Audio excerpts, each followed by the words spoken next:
नमस्कार, आपण पाहता हिरकणी न्यूज. हिरकणी न्यूज प्रत्येक क्षण ताज्या घडामोडी आणि महत्त्वाच्या प्रत्येक बातमीसाठी नेहमी तत्पर. सांगली येथे तो अर्धमेल्या अवस्थेत पडलेला होता. व्यापाऱ्यांनी मारणं काही थांबवलं नाही. सांगलीतील घटना. सांगलीमधून एक धक्कादायक बातमी समोर येते. मिरज रेल्वे स्थानक परिसरामध्ये नशेखोराला व्यापाऱ्यांनी अमानुष मारहाण झाल्याची घटना घडली आहे. या मारहाणीचा व्हिडिओ सोशल मीडियावर व्हायरल झालाय. जखमीवर मिरज शासकीय रुग्णालयात उपचार सुरू असल्याची माहिती मिळत आहे. मिळालेल्या माहितीनुसार मिरज रेल्वे स्थानक परिसरामध्ये दुपारी ही घटना घडली आहे. हुसेन रजाक शेख वय 28 राहणार म्हाडा कॉलनी म्हैसाळ रोड मिरज असं जखमी तरुणाचं नाव आहे. अद्याप या प्रकरणी कोणावरही गुन्हा दाखल झालेला नाही.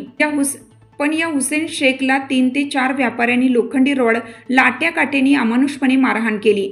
आधी हुसेन खानला खाजा वसात या ठिकाणी पहिली मारहाण करण्यात आली होती.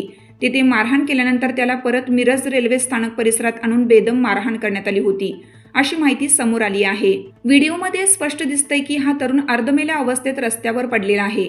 तरीही 3 ते 4 व्यापारी हे त्याला मारहाण करत आहेत. मारहाणीचं नेमकं कारण स्पष्ट झालेलं नाही.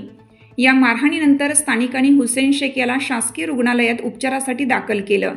भर चौकात मारहाणीची ही घटना घडल्यामुळे भीतीचे वातावरण निर्माण झाले. जखमी हा सराईत गुन्हेगार असल्याचंही समजतं. मात्र त्याला इतक्या क्रूरपणे का मारहाण झाली आणि यामागचं कारण अद्याप स्पष्ट झालं नाही. या घटनेचा व्हिडिओ व्हायरल झाल्यानंतर पोलिसांनी याची दखल घेतली आहे. या प्रकरणी पोलीस अधिक तपास करत आहेत. आपल्या हिरकणी न्यूज चॅनलला लाईक करा, शेअर करा आणि सबस्क्राईब करायला विसरू नका. आणि रहा अपडेट.